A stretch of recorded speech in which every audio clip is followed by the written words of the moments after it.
Jonathan, thank you so much for joining me on Red, White, and Bloomington. I appreciate you coming out. You are currently in the running for Senate District 50 Senator at the state level. Do you want to go ahead and introduce yourself to the constituency? Yeah, sure. My name is John McClellan, and I'm running for SD 50. I'm a retired Minneapolis firefighter. I was injured in the line of duty saving a young kid's life and had to pivot and shift my career.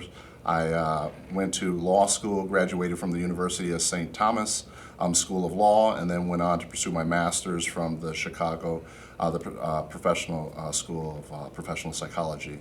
I started a nonprofit organization here in the state of Minnesota that focuses on justice, the Minnesota Justice Coalition, and what we do is we work with community and families, and we draft and bring legislation into the halls of power around the country. So that's a little bit about me. What about all of your background do you think has motivated you to pursue public candidacy? I've been engaged in the public sphere around policy for over 20 years. I have over 20 years of public policy experience, and I work with the community to draft a lot of that legislation. And so a lot of the issues of the day are things that we consider. I also have some good partners at the law schools and at different schools through our internship program that we have at our organization. And so, yeah. Okay. And what about the state Senate seat has kind of appealed to you? There's a few things. One of the things is obviously it's a 4-year seat, and what that does is it allows folks to get in there and do the work that needs to be done. I remember, I think about 15 years ago, I was down there, and I asked that very question. I'm like, so you have the House over here, you have the Senate over here, what makes you any different than the other guys over there? And they said, well, we get the work done over here because we don't have to worry about re-election. And I said, every 2 years, and I said, oh, okay, that makes sense. And so I'm a policy guy, and if you ask any legislator about policy people, they'll tell you that those are the guys that do the work. And so I'm going down there to do the work.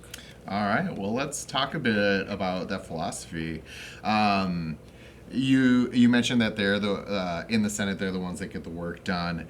Tell me a bit more about how you define the role of a state senator. What about that specifically do you think gets that work done? I think one of the things obviously is the time you're there. You have a 4-year.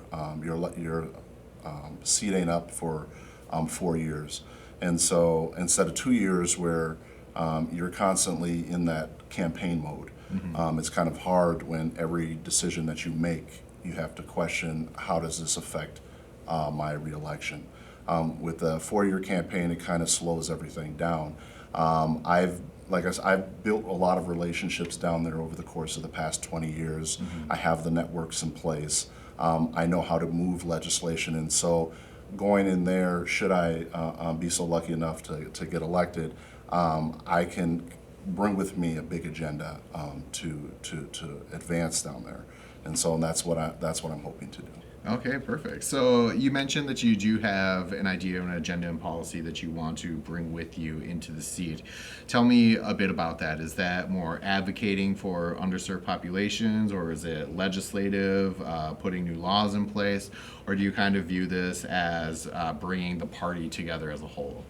I think I'm taking a multifaceted approach because I believe that right now, with everything that's going on from ICE, which is the number one concern that I'm hearing from constituents when I'm speaking with them, to divisiveness within the parties, and this is something that I also personally believe. I feel that we've drifted too far away from one another when the federal government or an agent can come into Minnesota and shoot somebody in the face, and then we don't speak with one voice on who we are as Minnesotans and put our values out there. Mm-hmm. I think that that's a problem, and I'm not asking to go to the Senate to be divisive or be a part of that divide. I'm going there to build bridges. I'm going there to remind the legislature, the Senate, and House members, and anybody who I work with, and bring that consciousness back to them. This is who we are as Minnesotans.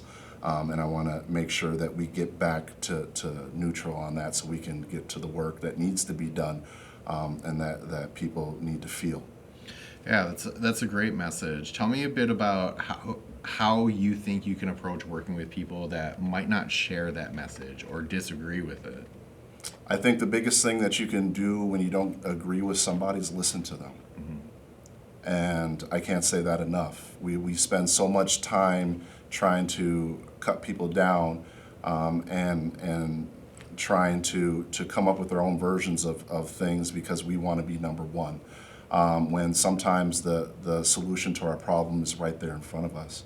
And so I want to, again, be that bridge builder, and part of doing that, you have to be able to listen to other folks. There's a reason why someone who you might not typically agree with has those beliefs or those issues that they have, or that they would bring the policies that they do, or take such a hard stance on something.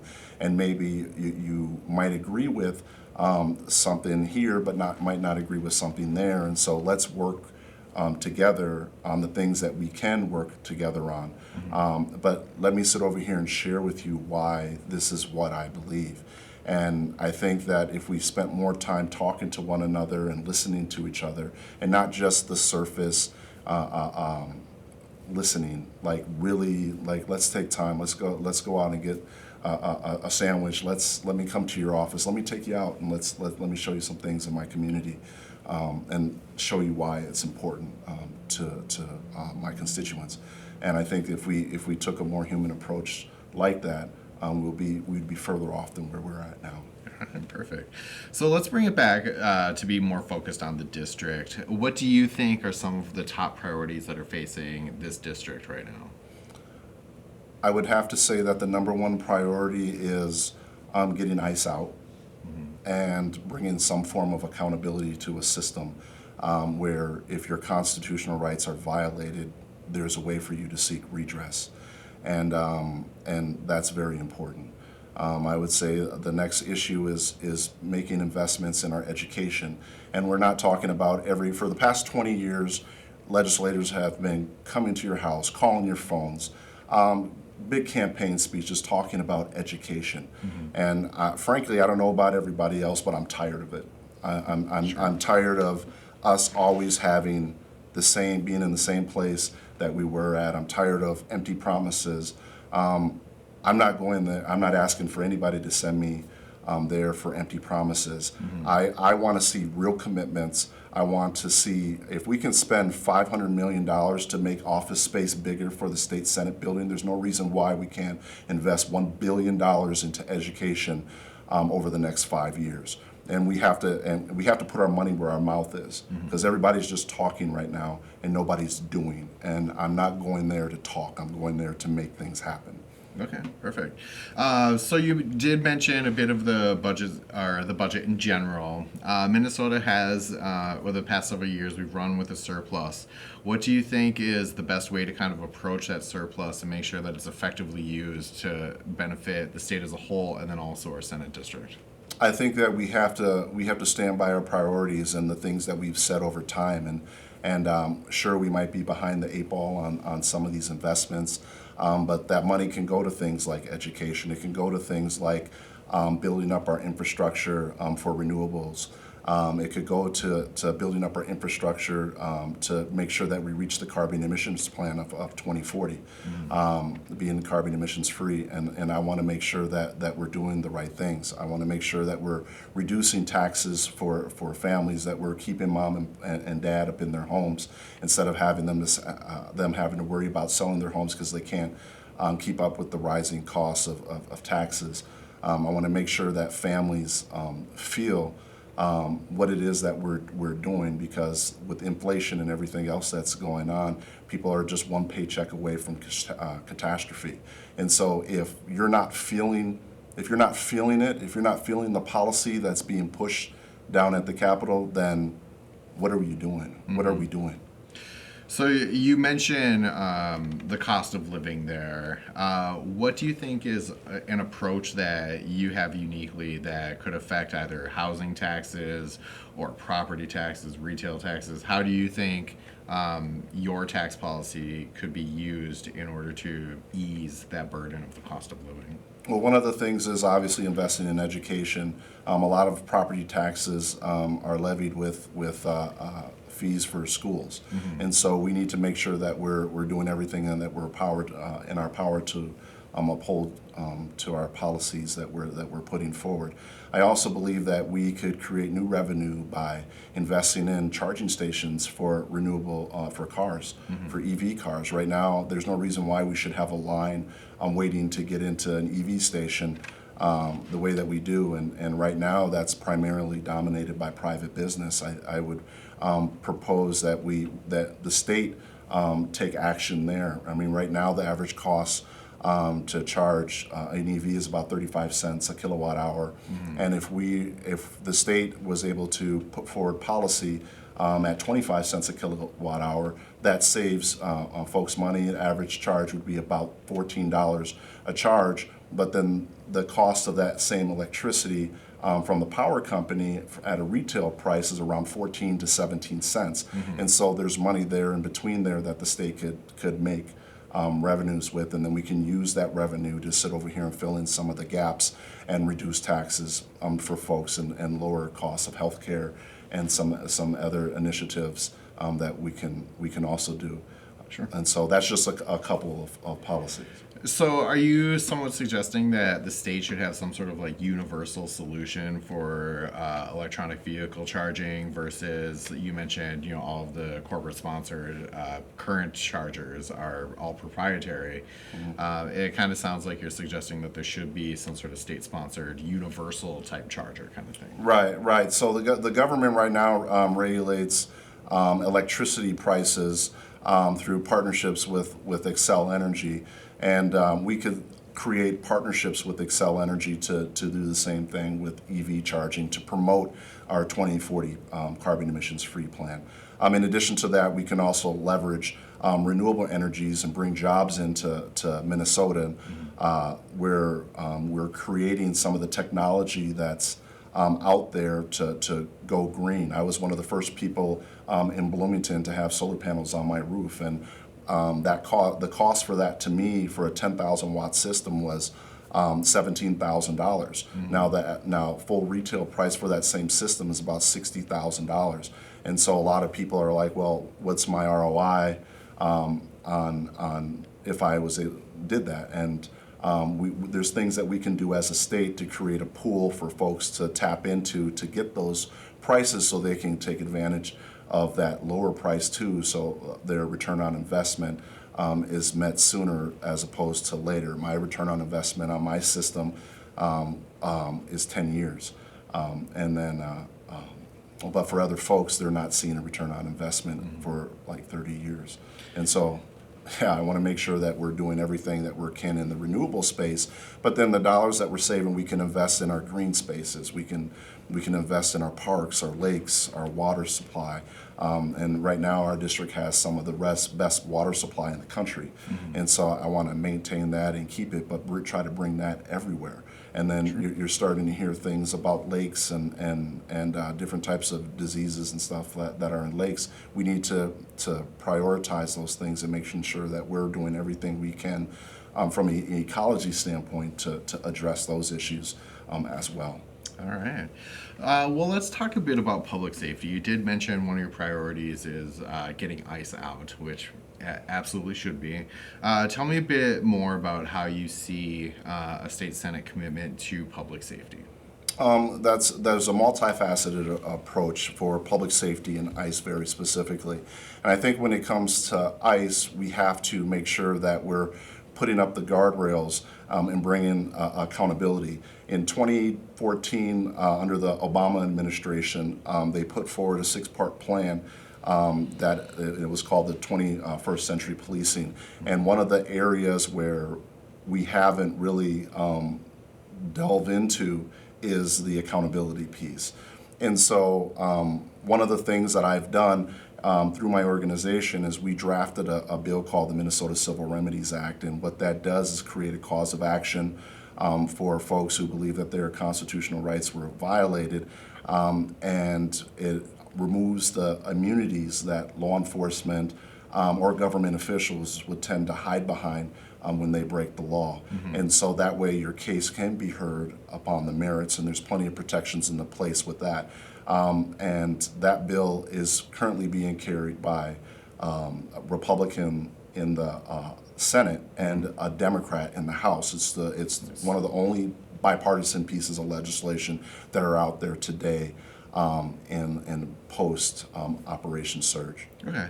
And so when you're thinking about a policy like that and legislation like that, do you think it's the state Senate's position and purpose that they should be involved in like sentencing guidelines and bail policies and things like that? Or should that be left to like the judicial branch? I think that the state plays a role in it, and one of those that in crafting the parameters for the courts to take up, and the Minnesota Freedom Fund, which is one of the experts in this field out there. One of the things that I would do in crafting policy for that is bringing everybody to the table, and I know who runs the Freedom Fund and different other organizations, and I would be sure that they would have a seat at the table to help inform some of those policies to make sure that people aren't in jail because of poverty. If you got the money, you get out, you can fight your case. If you don't, you're in jail. And the costs to the taxpayer is great. You know, it's over $15,000 per person that you're keeping in jail. And so why are we burdening the taxpayer and promoting incarceration based on poverty? And that's something that I don't think that we should get into. And I also believe that we need to trust our judges more to judge. We've gone away from some of that, and I would like to see more power put in the hands of the judge. So if they're not put in a box where they can sit over here and craft the parameters on a case-by-case basis and do the things that they need to do.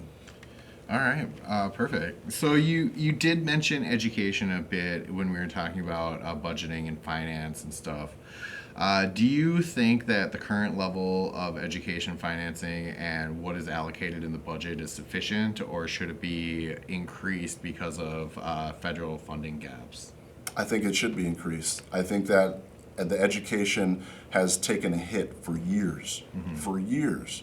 I remember back when I was a teenager, one of the first politicians I ever heard speak was Paul Wellstone, and he was at Harding High School, and we went over there and listened to him talk about student empowerment and about how we all do better when we all do better. And right now, that we're not doing so hot. We're like, again, we're making promises that we're not keeping. Education has been left behind, and making a commitment of $1 billion over the next 5 years, I don't think even solves the problem, because we haven't been investing in education the way that we should. Sure. You got to remember that we're teaching the next generation of leaders, and we need to make sure that there's equality across the system, and that we're investing in things like mental health for our teachers, for our students, because of burnout. And I was always taught in the fire department that you can't be right for anybody else if you're not right yourself. And so we need to be doing everything in our power to ensure those benefits to teachers who educate our children. And I can't think of a more noble thing than that. Sure, and I think that's reasonable. When you break out the $1 billion into a 5-year, plan like that, you're talking about $200 million a year, which is nowhere near the deficit that we're facing now because of the federal budget cuts. So. Exactly. Okay, so talk to me about healthcare affordability. How do you think the state Senate can approach any sort of treatment or easement to help levy and reduce the burden on families? I think one of the things that we can do is we can provide tax breaks and tax incentives for folks who are paying their premiums. I also think that we need to. I believe that healthcare is a human right. I just do, and I think that the investments that we make to protect our population, our people, our children, our grandparents, um, uh, is so important to who we are as a society. And I think that accepting folks with pre-existing conditions, I hear that, people talking about that they're concerned about Medicare and the cuts from the big old fancy bill that Trump just put in place. But I think that we need to be more serious about the things that we're doing, and we need to be careful, and we need to go back to the basics and healthcare, and making the proper investments in healthcare, and ensuring that everybody has, when you go to the doctor, you can be seen by the doctor of your choice. And this also includes the military too. You have a lot of vets out there, and we don't hear too much of them. They sacrifice so much for us, and put themselves through all kinds of things, and we have to be there for them too, in those spaces. So being able to choose who is doing your care, and is very important to me. So along those same lines about cost of living, healthcare costs, the rising cost of just being alive, do you think that there's anything that the legislature can do to rezone or do anything about the cost of housing? I think the housing stock, when you're talking about the legislature, state level, and you're talking about the city government, I don't think it's, I think if anything that we can provide guidance for the cities, but I don't think that we should mandate anything for the cities, because I believe that the cities know best what to do with their own stock. Sure. And I also believe that city council members and mayors, the local government, know best what to do with what's happening in their borders, and we should trust them to do what's necessary. If anything, we could provide resources to them, so that if they need something from us, whether it's to maintain stock or to create lists or figure out where that should be going, they can get some recommendations and things like that. But ultimately, the decisions with the people of that city, and the people make their decisions through their city officials. And so, okay. And then I want to ask about kind of a hot button issue. What do you think your stance is about the increase of data centers going into rural communities? And specifically, I mean, like the extra energy costs, the extra water usage. How do you kind of see your policy platform regarding those issues?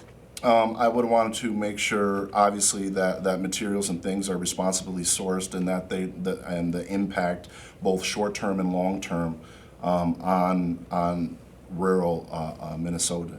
And I would want to know, how does this affect? I would want to know how many jobs does this create, and what's the purpose on it. I don't want to displace our rural Minnesota farmers and folks like that.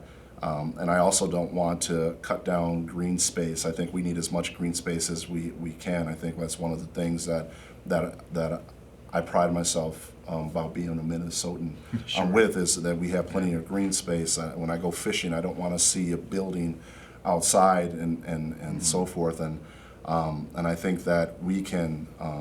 We just have to have the information. We have to make sure that we ask the right questions, and we have to make sure that we ask the right follow-up questions, and then we have to hold those individuals accountable to those data centers. But again, I don't want to see our green space displaced by those data centers either. Sure.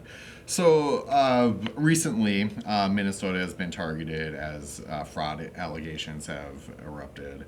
Tell me a bit about how you approach the idea of transparency and accountability within the legislature, and then also programs that are accessing government funds.